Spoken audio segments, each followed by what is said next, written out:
చాలా భయపడినాం madam. We feel homesick actually. మా పిల్లలు ఎలా ఉంటారో అనేది మాకు నిజంగా రియాలిటీ వచ్చింది ఈ హోమ్ సిక్ ద్వారా.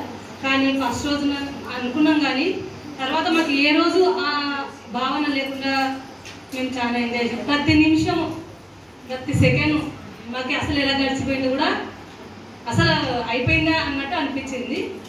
ఇంకా మేడం రిజల్ట్స్లో ఎలా అయితే కేజీబీవి జెడ్పీస్ కన్నా మీ మోడల్ స్కూల్స్ కన్నా ఎలా అయితే మనం ముందంజలు ఉన్నామో, మా తరఫున మీరు అందరికన్నా ఒక మెట్టు పైన ఉన్నట్లే మేడం.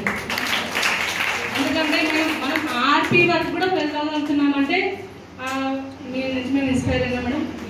ఎందుకంటే మనకి ఎప్పుడు కేజీబీవీని ఇన్వాల్వ్మెంట్ లేదు మేడం ఆర్పీల విషయంలో. కానీ మీరు ఒక మెట్టు మాకన్నా పైన ఎక్కున్నట్టే మేడం. కానీ ఒక మెట్టు పైన ఉన్నారని మాకైతే ఏ రోజు అనిపించలేదు మేడం. ఎందుకంటే మాకు అలా కలిసిపోయినారు. డ్యాన్సింగ్ కానీ ఫ్రెండ్లీ నేచర్ కానీ బాగా నచ్చింది మేడం. సార్ అయితే చెప్పకూడదు మేడం.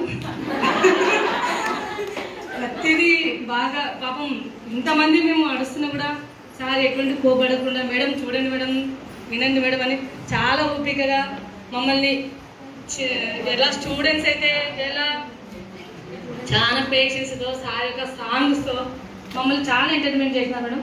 ప్రతిదీ నేర్చుకున్నాం మేడం. 5 వీక్స్ అయితేనేమి, open ended, closed ended, graphical organiser అయితేమి, ఇంకోటి బండి శ్రీనివాస్ గారి హెల్త్ విషయం మీద కానీ చిన్న ఒక ఆబ్జెక్ట్ ద్వారా కూడా మనం సైన్స్ని ఈజీగా ఎలా మనం పిల్లలకి చెప్పవచ్చు. అంటే మనం ఏదైనా యాక్టివిటీ చేయాలని తీసుకోవడం అవన్నీ కాకుండా ఒక చిన్న దానితోనే మనం ఆ సెషన్ని మనం పిల్లలకి ఎలా న్యాయం చేయొచ్చు, చిన్నదే అంటే ప్రత్యక్షంగా వాళ్ళ దగ్గర ఉన్న ఆబ్జెక్ట్ నుంచి ఇందులో సైన్స్ మనం ఏ విధంగా చెప్పవచ్చు అనేది బాగా నచ్చింది మేడం. మాకు ప్రతి ఒక్కరు మేడం ట్రైనింగ్లో మీరు ఆర్టిస్ట్ కానీ మేము కానీ ప్రతి ఒక్క నిమిషం కూడా మాకు చాలా యూస్ఫుల్ అయింది. We enjoy all. Thank you this giving me opportunity. Thank you.